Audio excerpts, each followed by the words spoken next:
नमस्कार दोस्तों, खास मुलाकात में एशियन न्यूज़ की हम आज पूनम तिवारी से बात करेंगे। दरअसल इस समय हम राजनांदगांव में हैं, पर राजनांदगांव जहां राजनीतिक सक्रियता के लिए जाना जाता है, वहीं वो अपनी साहित्यिक सांस्कृतिक विरासत के लिए भी जाना जाता है।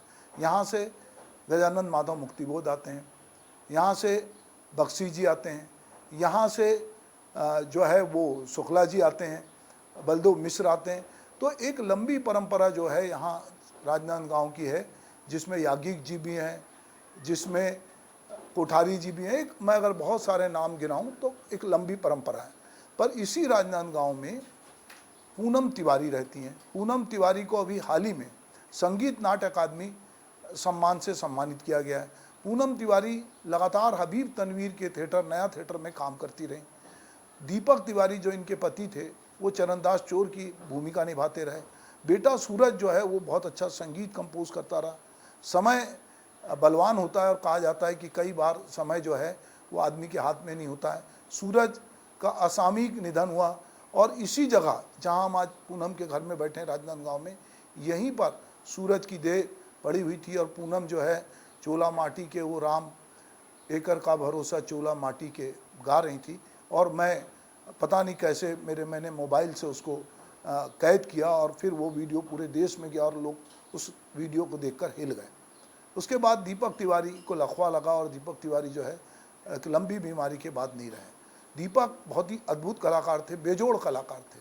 पूनम उनके साथ, पूनम ने चरणदास चोर में रानी की भूमिका कई और बहुत सारे नाटकों में पूनम काम करती रही। अभी भी पूनम सक्रियता के साथ अपने परिवार के साथ जुटकर बहुत सारी जो नाचा कंपनियां हैं वहाँ पर भी जाती हैं। खुद की अपनी कंपनी है और उनको जिस तरह से बुलाया जाता है तो अपनी प्रस्तुति करती हैं। पूनम, मैं ये जानना चाहता हूँ आपसे कि अभी आपको जो संगीत नाट्य अकादमी से सम्मानित किया गया और बहुत सारे सम्मान मिले, जब आपको ये सम्मान मिलता है तो आप किस तरह से देखती हैं और पूरा समाज जो आजू बाजू आपके रहता है वो आपको किस तरह से देखता है?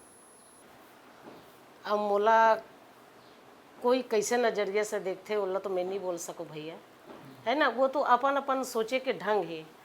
और मोर अपन जो अतिक दिन तक ले मैं यहाँ 8 साल की उम्र से जो मैं मंच में काम करत रहे, वो अब जाके कहीं मोला मतलब संतोष हो गए दिल में कि मैं अतिक छोटे उम्र से मैं यहाँ काम करत रही हूँ तो अतिक बड़ सम्मान मिली। सो मोर बर बहुत बड़े खुशी की बात है। और मोर छत्तीसगढ़ बर भी ये बहुत बड़े खुशी की बात है। आज भी मैं यहाँ मंच में काम करत हूँ तो दर्शक मन हाँ बहुत सहारा थे। नहीं तो अभी की जो वातावरण है, ये लोक कला मंच है और नाच है, इसमें बहुत अंतर हो गया है। क्योंकि नाच जो है अब लुप्त हो जाते और लोक कला मंच जो है वो ज़्यादा आगे आते। तो हमर उम्र के जे हम गात हन और लोग मन हर मोर छत्तीसगढ़ के दर्शक मन मोला पसंद करत है, ये भी मोर बर बहुत भाग्य के बात है। जे अभी मोला सहाराथे कि नहीं माता राम एक और गाना गा दो। कल मैं गे रहे हूँ मंदराजी जो सम्मान होते रवेली में, तो वहाँ मोला बोलिस मैं चोला माटी के राम ला गाना ला मोर बोलिस कि गा दो ऐसे करके। तो मैं वहाँ गाई हूँ गाना को। तो दर्शक मन चिल्लात रही से एक ठनऊ गा दे माँ ऐसे कह के। मैं कह नहीं बेटा, सब कलाकार ला सब आए रहे थे, सब ला मौका मिलते। तो अभी भी मैं बहुत भाग्यशाली हूँ भैया जो मोला जनता मन पसंद करते। अब मोर भी 60 साल की उम्र होते, जब तक मोर हाथ पैर चला थे तब तक तो मैं मंच में काम करूँ।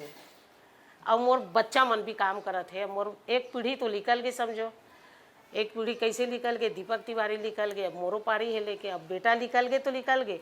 लेकिन मोर जो नान नान नाती पोता है ओमन भी सब काम करत है। मोर बेटी मन, दोनों बेटी मन खंदम खंदा मिला के ओमन भी रंगमंच में काम करत है मोर साथ में। तो अभी पूनम, मैं ये जानना चाहता हूँ कि जैसे ये संगीत नाट्य अकादमी पुरस्कार मिला और बहुत सारे पुरस्कारों से आपको नवाजा जाता है, पर हम ये देखते हैं कि जैसे आप कल दाऊ मंदरा जी के कार्यक्रम में गई थी और जो आपके साथ में नाग साहब थे, उनके यहाँ भी, उनके गांव में भी कार्यक्रम हुआ। तो छत्तीसगढ़ में जो लोक कला की, जैसे हबीब साहब ने छत्तीसगढ़ की लोक कला को बहुत आगे ले गए, तो अभी किस तरह से देखती हैं, इसमें क्या तब्दीली दिखती है आपको? पहली के और अब के बात में भैया बहुत अंतर हो गए। अब का है कि जो बच्चा गाना गाते ओला नाचे बर नहीं आए, और जे नाच थे वो लोग गाना गाए बर नहीं आए, और वो नाच भी लेते थोड़ा बहुत मंच में अभिनय करे बर नहीं आए। तो हमार मन के ज़माना में ये रही से नाच के समय में, और जितने हम लोग आर्टिस्ट जो हबीब साहब के यहाँ जो नया थिएटर में गए थे, वो हमन सब नाच में काम करत रहें। ओमें हमन हर यंग भी रहत रहें तो डोकरी के रोल कर लें, बहू के रोल कर लें, सास के रोल कर लें, मतलब लजावन नहीं करे बर। तो अब के यही अंतर हो गए कि अब के बच्चा मन हाँ नहीं करे। फिर मेन बात तो ये है कि घुंघरू बांध के अभी भी मंच में बहुत कम लोग काम करते हैं। तो ओकर से ताल, रिदम और जो एक जो कहना चाहिए जो दिशा होते रिदम के, वो फिर कहाँ समझ आई। वो हर चीज़ में छोटे छोटे उमें कथे दर्द रही थी कि हम कैसे पैर चलात हन, हमला दुख में कैसे चलना है, हमला दुख में कैसे गाना है, ये सब चीज़ अभी अब खत्म हो जात। जो शास्त्रीय संगीत में पूनम की एक गुरु शिष्य परंपरा है जहाँ पे गुरु शिष्य को सिखाता है, पर लोक कला में क्या इस तरह की परंपरा है और क्या उसका पालन हो रहा है अभी? अब हमारे यहाँ जैसे आते ना भैया, तो मोर यहाँ जो बड़े लड़की है प्रमीला करके, वो हाँ डांस ला सिखाते। तो उमें मतलब मोर ग्रुप में सिखाते डांस ला, दूसरा लड़की मल्ला जो आते मोर ग्रुप में वो लड़की मल्ला। तो कुछ ना कुछ जो है वो पूनम के थोड़ा ना थोड़ा छवि आपको वहाँ मिलेंगे। और आप अलग मतलब लोक कला मंच देखोगे या मोर लग भी देखी तो ये जरूर दिखी कि नहीं, ये जो है पूनम के जो डांस है वो में दिखते। अब बेला है मेरी छोटी बेटी, वो मेरे साथ हमेशा जाते रहती है, तो वो थोड़ा थोड़ा वो भी सीखा थे। तो मोर जहाँ तक है ना भैया, तो मैं सोचता हूँ कि बच्चा मन मोर ग्रुप में आए अब काम करे। और ये जो हम जो गाथन नाचथन गाते गाते भी हम लोग अभिनय करते हैं मंच में, तो ये सब सीखें। लेकिन कोई सीखना चाहे तब न सिखाएंगे। हबीब साहब के साथ आपने, दीपक ने लंबे समय काम किया, जी। तो ऐसा क्या काम था, हबीब साहब ने क्या देखा आपको और पूरे देश दुनिया में ले गए, और किस तरह आपने उनके साथ बहुत सारी बारीकियां, जो थिएटर की बारीकियां, वो किस तरह सीखी? थिएटर की जो बारीकी चीज़ होते भैया, वो नाच और थिएटर में बहुत अंतर है। नाच में एक ठन माइक लगे है और खुला घूम घूम के हमन हर गावा थान, नाचा थान, एती दर्शक है, एती दर्शक है, एती दर्शक है। और थिएटर में ये है कि बहुत डिसिप्लिन होता है वहाँ, कि एग्जिट एंट्री ये समझना, फिर जो भी अभिनय है उसको मतलब अपने दिल के अंदर में बिल्कुल ढाल के उसको काम करना। अब नाचम का है हंसत खेलत गोठिया देन आए, अब निकल जाग ओकर कहीं दुख के रोल होते तब वो में हंस देते रहें, तब कोई फर्क नहीं पड़ता। लेकिन नहीं, नाटक में तो ये है ना कि जो है चीज़ उसको वहाँ दिखाना पड़ता है। जैसे चरणदास चोर है, उसमें मतलब रानी बंथों में है बनाते रहे हो, तो वो 1 घंटा तक दीपक और हम लोग रहते थे इंटरवल के बाद। तो कहीं ऐसा नहीं, कहीं रोना भी हो में, कहीं प्यार है, कहीं अंदर की जो चीज़ है छुपे हुए सब लवला दर्शाना पड़ते दर्शक ला। हमार नाचा मन में आए भग भग भग भग बढ़िया हंस देन गोठिया देन और टकले फिर रेंग देन। तो थिएटर और नाच में बहुत अंतर है भैया, बहुत ज़्यादा अंतर है। चरणदास चोर की अभी बात कर रही थी आप। चरणदास चोर अपने पूरे अभी तक पूरी दुनिया में जो नाटक है, जैसे आप लोगों ने फ्रांस के एडम्बरा में जब हुआ, हबीब साहब ले गए, उसके बाद देश में कई जगह हुआ और अलग अलग लोगों ने चरणदास चोर का और रानी का रोल किया, पर वो पूरा नाटक एक सत्य की जीत पर है या एक सत्य पे अडिग होने पे है। तो उसका एक गाना लोगों को बहुत अपील करता है, जो आप भी उस नाटक के अंत में गुनगुनाती हो। क्या गाना है, किस तरह है वो? आखिरी वाला। हाँ हाँ। एक चोरी ने रंग जमाया, एक चोरी ने रंग जमाया, एक चोरी ने रंग जमाया जी सच बोल के, संसार में नाम कमाया, संसार में नाम कमाया, संसार में नाम कमाया जी सच बोल के।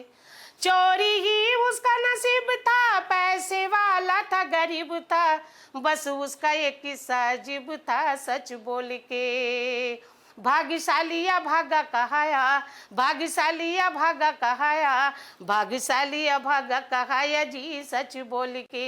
एक चोरी ने रंग जमाया, एक चोरी ने रंग जमाया, एक चोरी ने रंग जमाया जी सच बोल के। धोखे में गुरु को वचन दिया, सच्चाई निभाने का प्रण किया, अरे ऐसा कि पूरा निभा लिया सच बोल के।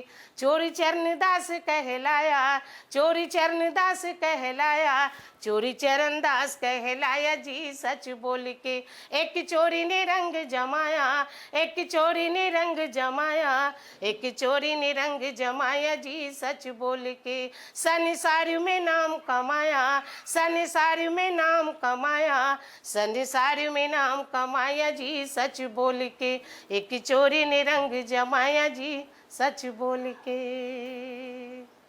चरणदास चोर हबीब साहब का एक क्लासिकल नाटक है, पर उसके अलावा उनके बहुत सारे नाटक हैं जिसमें आपने रोल किया और अलग अलग नाटकों में आपने रोल किया। तो आपका पहला नाटक कौन सा जो हबीब साहब के साथ आपने जर्नी चालू की, और आखिरी नाटक कौन सा, और बीच में वो कौन सा नाटक था जो आपको जिसने बहुत प्रभावित किया? हाँ, मैं सबसे पहली जब हबीब साहब के साथ मैं ग्रुप में गए ना, तो गांव के नाम ससुराल, मोर नाम दमान, वो नाटक ओकर चलत रही से, और अशोका होटल में हुई, ओपन थिएटर में दिल्ली में।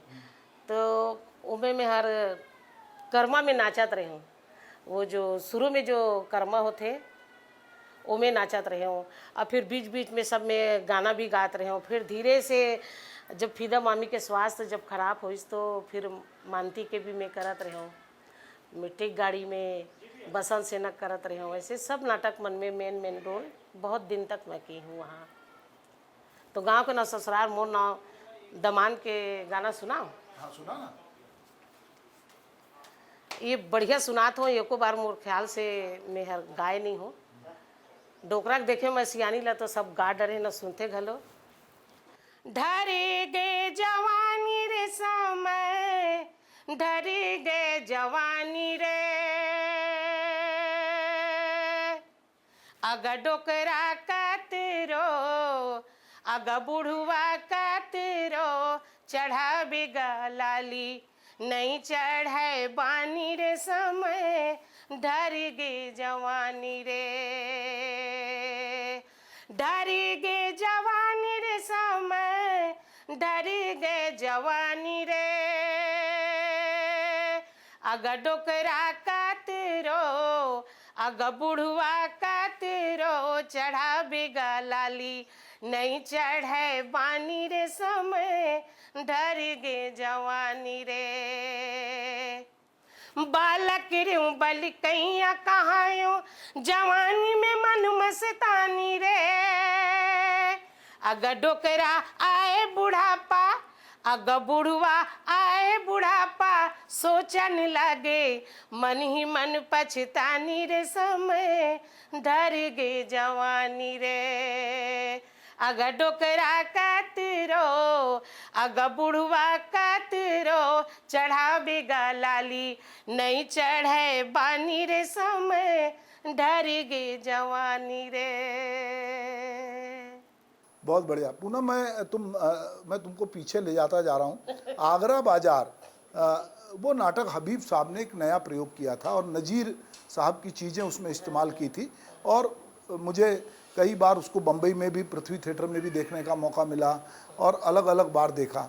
आगरा बाजार में चूँकि नज़ीर की पूरी चीज़ें थी और उर्दू की चीज़ें थी, आप लोग छत्तीसगढ़ से आते हो, आप लोगों को बहुत बार जो डायलॉग थे वो आपको उस तरह से पढ़ने में दिक्कत है, तो आप याद करते थे, तो वो किस तरह आपने आगरा बाजार या बाकी नाटक जो कि अलग अलग शेक्सपियर के नाटक थे जिसका हिंदी में अनुवाद हुआ, उसको करने में आपको कितनी कठिनाई है, किस तरह आपने उसको हबीब सामने इम्प्रोवाइजेशन कराया? हम जैसे स्क्रिप्ट चलत रहे ना भैया, तो हम मतलब रोल ला दे चाहे मत दे, स्क्रिप्ट तैयार हो गए और कई गाँव ले वाला 2 बार 3 बार पढ़ा था। सवेरे जो 10 बजे से हम लोग बैठ जाते थे, वो 2 बजे 3 बजे ख़त्म होए जब स्क्रिप्ट तैयार हुए तब। फिर ओकर बाद सांझ के हम बैठन तो 11 बजे 12 बजे बैठन। ओकर बाद में जब हमारे टाइम टेबल ख़त्म हो जाए तो हमन अपन दिल से बोला ले देख दे वाले रोल है कैसे है, एक कनी पढ़ के सुनाना। अब कहूँ हम भी मिल गए तो हम लोग करना पड़ जाही ना, कन सुनाना। ऐसे करके हम लोग कभी दीपक के साथ, तो कभी चैत राम है, कभी रवि है, ये मन थोड़ा थोड़ा पढ़े रहा है। तो एक मनसन में भिड़ जान और वो मतलब लेते ले बता ऐसे कि कहाँ ऐसने ऐसने में हम मतलब याद हो जाए। तो हबीब साहब ने जो आगरा बाजार किया, उसमें उसकी कौन सी चीज़ आपको जो है बड़ी अच्छी लगी? मुझे तो जब होली आती है तो नज़ीर अच्छे लगते हैं, मैं ककड़ियों का जब देखता हूँ जूतियाँ चुराता है, तो वो मुझे लगता है वो बहुत सारे मेरे दिमाग में है। वो आपकी कौन सी लाइन आपको अच्छा, आगरा बाजार जब एमन जब पहली करीस ना भैया, तो उस समय तो मैं नहीं थी है। तो जब और दोबारा आगरा बाजार लोग जब शुरू किए, तब मैं फिर साथ में हूँ। तो मैं हर फकीर के रोल करत रहे हूँ, मैं और देवी गुरुजी। तो हमन फकीर के पूरा गाना गा गा के जो बाजार में सब मांगते हैं ना, वही वाला करती थी। उसके बाद में फिर जब वो समय में सीन नहीं रहा, तो फिर मैं होली में होली होली होली वाली जो गाना होता था, उसमें डांस करने के लिए निकल जाती थी मैं। और फिर जितना मतलब क्राउड में जो जो गाना होता था, उसमें मतलब कहीं हम लोग 2 मिनट खाली नहीं रहते थे। अब देखो भैया, हमन छत्तीसगढ़ी बोलैया, अब जब हमला उर्दू सीखना है तो हमारे बर तो बहुत दिक्कत होए ना। जी, तो क्या कौन सा ऐसा गाना अभी तक याद है आपको नज़ीर का, आगरा बाजार? मैं आगरा बाजार के आखिरी गाना सुना देता हूँ।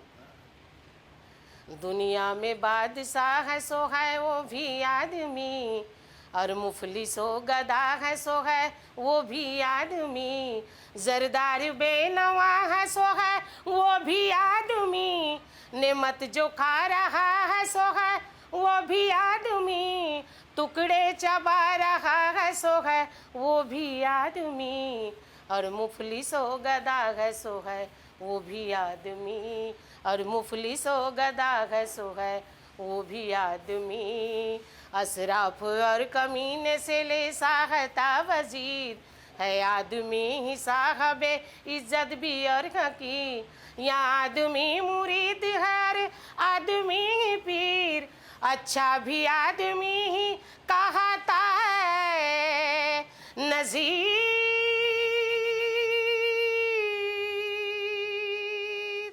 अच्छा भी आदमी ही कहता है नज़ीर, और सब में जो बुरा है सो है वो भी आदमी, और मुफलिस हो गदा है सो है वो भी आदमी, और मुफलिस हो गदा है सो है वो भी आदमी, वो भी आदमी, वो भी आदमी, वो भी आदमी। पूना में एक हबीब साहब का नाटक है बहादुर कलारिन, जी जी। जो छत्तीसगढ़ के धमतरी के आसपास की और दुर्ग के आसपास की कथा है, जो बहुत अपने समय की बड़ी बोल्ड कहानी है। मतलब लोगों के गले नहीं उतरता है कि कोई एक पुत्र अपनी माँ से इस तरह प्रेम करता है और बाद में माँ जो है वो उसकी हत्या करती है। और वो नाटक को लेकर बहुत बातचीत हुई और हबीब साहब ने इतनी बोल्ड कहानी उठाई। उस नाटक को जब लोग आप कर रहे थे तो आपके ग्रुप में किस तरह की बातचीत हो रही थी? ये असल बात है, नाटक जब चलत रही ना भैया, तो बहुत सीन मन ला देख के बहुत दुख भी लगे कि माँ हो के अपने लइका मार डालते। एकर से बड़े दुख की बात और का हो सकती जीवन में। लेकिन हमन तो कलाकारन, हमला तो हर तरीका के रोल निभाए पड़ते, तो वही समझ के हमन सब नाटक ला करत रहे। अब वैसे ही अचानक ये जो है मोर जिंदगी में भी आ गई। जो गाना ला में मंच में हमन सब गात रहे, परोसत रहे, वो ये मैं नहीं सोचे रही हूँ। चूल्हा माटी के राम जो है गाना, और जो अपन बेटल जो मार डालते वो कुआं में ढकेल देते, वो गाना भी मैं आपको थोड़ा सा सुना दूंगी। लेकिन ये गाना भैया मोर जिंदगी से पूरा सही में हकीकत में जुड़ गई। जो गाना हम लोग हबीब साहब के थिएटर में जो गाते थे, वो मैं कभी नहीं सोची थी कि जिंदगी में शामिल हो। हाँ, जिंदगी में शामिल हो गया। और इस गाने को मेरे को अचानक गाना पड़ेगा करके मैं कभी नहीं सोची थी। लेकिन अब वो समय भैया में है। एक माँ के हिसाब से अगर गाते हूँ तो मैं अपन बेटा ला विदा नहीं दे सकते हूँ। तो मैं यही दिल में सोच के गाय कि नहीं बेटा, जो ये दुनिया में आ है उला तो एक न एक दिन जाना पड़ते। ये समझ के बिल्कुल मैं कठोर होके, और कोई गाने वाले भी नहीं थे, सब अपन अपन एती तेती रही ने, मैं अकेले थी। और कोई दोस्त और बोल दे रही सोहर कि भाई मैं कलाकार हूँ यार, मोला तुमन गावत बजात ले हूँ भाई, ऐसा में ठीक नहीं बनी करके। लेकिन वो इतना हंसी मजाक वाले रहीस ना सूरज, तू समझ नहीं आती रही से कि सही बोला थी कि गलत बोला थे। वो लड़का फिर मोला बताइस, तू ये गाना अचानक गाना पड़ गई भैया। मैं था ना।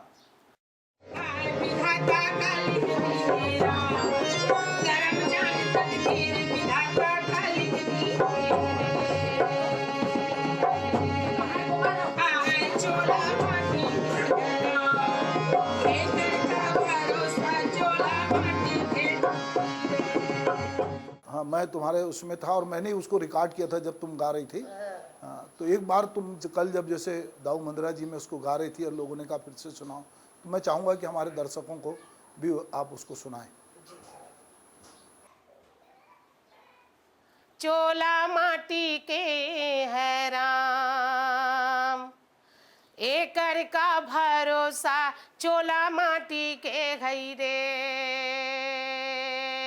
हाय चोला माटी के है राम, एकर का भरोसा चोला माटी के है रे।